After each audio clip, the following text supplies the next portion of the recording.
Assalamualaikum warahmatullahi wabarakatuh. Hari ni aku tak sempat bawa satu lagi handphone. Aku pakai Vivo ya. Ceritanya kena ambil bas di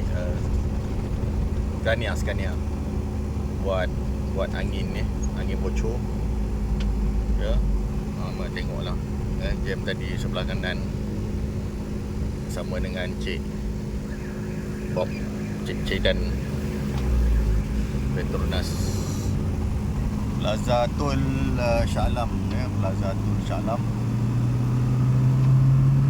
In 200 meters, stay to the right to TTDI Jaya, Shah Alam, PJ. Petronas Elite, Bukit Jelutong. Stay to the right to TTDI Jaya, Shah Alam, PJ. Ni kita nak pergi ke Scania Bukit Jelutong.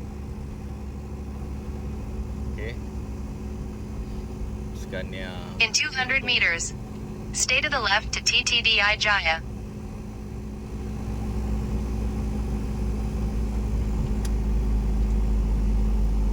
Yang ni Stay to the left to TTDI Jaya.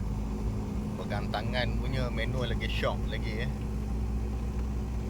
TTDI Jaya, TDM kampus MSU terus. Okey, tak maaf lah dia tak dapat yang In 700 meters, turn right on B9 Jalan Montfort. separuh jalan je separuh jalan. Kita baca buku tadi ya, baca buku tadi. In 300 meters, turn right.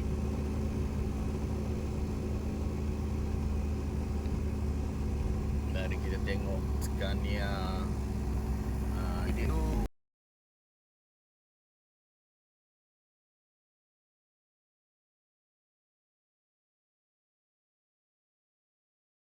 Balik Skandar betul nama. Tak perlu Skandar. Tengok zoom dah.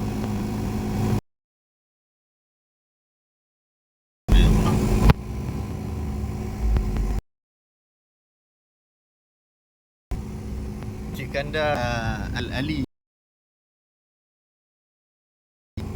Turn right on John T/92. Sampai koyo ayat. Ya. 92. Udara Subang. Masuk ke kanan.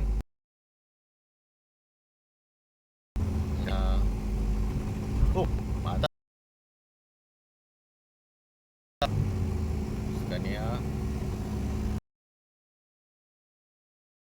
Okey.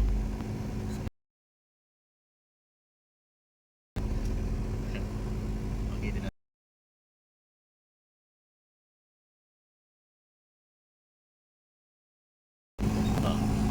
Tak bebas. Terima kasih. Oh, ni apa ni? Bas baru. Ni Scania. Parking bos-bos. Ya, bos-bos punya sampai parking bos. Tengok Scania punya tempat barang dia.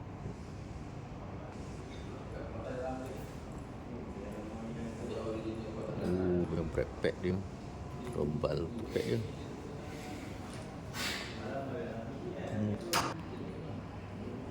Ada belum? Lori Scania. Oh, berapa agak harga?